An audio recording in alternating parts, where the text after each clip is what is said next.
मैं दक्षिण में बहुत सारे मंदिरों में गया हूं, लेकिन गर्भगृह में मैं प्रवेश नहीं कर सका। कारण क्या? पुजारी ने कहा कि आपकी या तो मां को लेके आइए या तो पत्नी को लेके आइए, तभी मंदिर में जाने के अधिकारी हैं। आप अकेले क्या करेंगे इसमें जाके? तो मैंने कहा भाई इसमें परेशानी क्या है, मैं अकेला हूं तो। उन्होंने कहा अकेले होने से पवित्रता नहीं आती, पवित्रता किसी स्त्री के साथ होने से ही आती है, वो चाहे मां के रूप में हो या आपकी पत्नी के रूप में हो। और अगर कुछ नहीं है तो बहन को ले आइए किसी को, हम आपको मंदिर में जाने देंगे। उस दिन मेरे समझ में आया। अब इस बात को हम पूरे हिंदुस्तान में एक नमक मिर्च लगाकर एक दूसरे तरह से भी पेश कर सकते कि देखो कितना छुआछूत है इस देश में, घुसने ही नहीं देते मंदिर में। लेकिन उसके पीछे कारण कुछ और है, वो पवित्रता का कारण है जो मां के साथ जुड़ा हुआ है। और ये भारत में बहुत सारे शास्त्रों में बार बार पढ़ने में आता है, सुनने में आता है कि जिस पुरुष की स्त्री चली गई उसका तो सब कुछ चला गया। मां चली गई तो और कुछ बचा ही नहीं, पत्नी गई तो बहुत कुछ चला गया। विदुर होना बहुत अपमानजनक स्थिति है समाज में, हमारे देश में, हमारी मान्यता में, हमारी सभ्यता में। तो क्यों है? क्योंकि मात्र सत्तात्मक है सब कुछ। बच्चे पैदा होंगे नहीं होंगे मां का है, बच्चे बड़े होंगे तो क्या संस्कार मिलेंगे मां का फैसला है, पिता का उसमें कोई बड़ा योगदान नहीं। पिता तो थोड़ा सपोर्टिंग हैंड के रूप में है, जो कुछ गढ़ रही है तो वो तो मां गढ़ रही है। तो भारत की सभ्यता मात्र सत्तात्मक, इसलिए हमने शायद हमारे देश को भारत माता बोला। हमने कभी क्यों नहीं कहा भारत पिता, भारत माता ही क्यों कहते हैं? क्योंकि मात्र सत्तात्मक है सब कुछ, यहां तो भारत माता ही कहेंगे।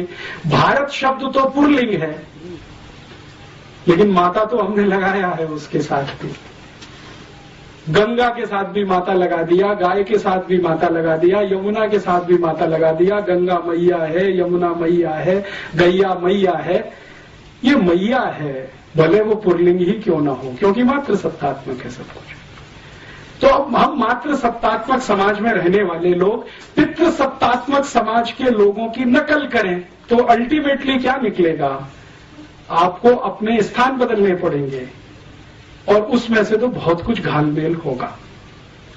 तो अभी मैं आपको इस उदाहरण को और थोड़ा स्पष्ट करता हूं कि हम भारत में विदेशी टीवी चैनलों को आज देखते हैं।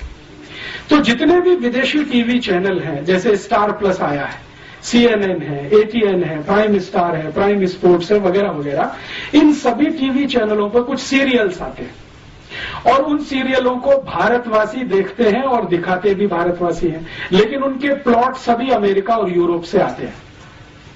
भारत में स्टार प्लस पे सबसे ज्यादा सीरियल दिखाने वाली एक लड़की है जिसका नाम है एकता कपूर, उसके सबसे ज्यादा सीरियल आते हैं।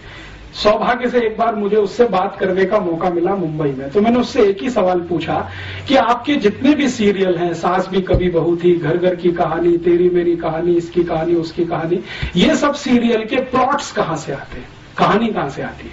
तो उन्होंने कहा this is all imported. Plot तो सभी अमेरिका से हैं, यूरोप से आए हैं, कहानी सब वहां से आई है, उसमें हमने भारतीय पात्रों को फिट करने की कोशिश की है। तो मैंने कहा अब मुझे समझ में आ गया कि आपके सभी सीरियल में माताओं को ही सबसे ज्यादा गालियां क्यों दी जाती है। सास भी कभी बहू थी, आप अगर इस सीरियल को ध्यान से देखें तो इस सीरियल की सभी स्त्री पात्र या माताएं पात्र सबसे ज्यादा दुर्भावना का शिकार है।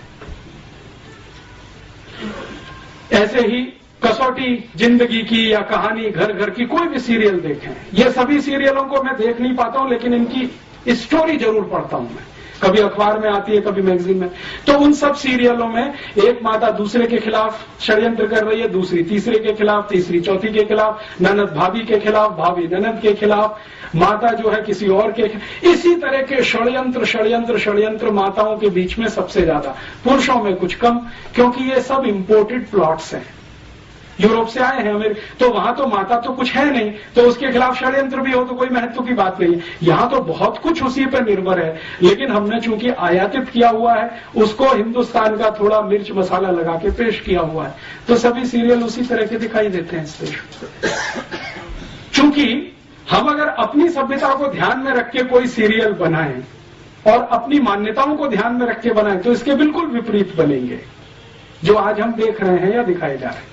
अच्छा, मैंने जब इनको कहा कि एकता कपूर को कि आप कोई भारतीय मान्यताओं के आधार पर भी, तो उनका आप प्लॉट बना के दे दीजिए, हमारी दिमाग में तो आता नहीं है, क्योंकि हमने तो जो पढ़ा लिखा है वो सब कुछ इसी तरह का है, मॉडर्निज्म का, यूरोपियनिज्म का, अमेरिकनिज्म। एकता कपूर यूरोप में पढ़ के आई है, थोड़े दिन अमेरिका में रह के आई है, तो वो कहती है कि ज्यादा कुछ हम जो देखते रहे वो यहाँ पे बनाते हैं।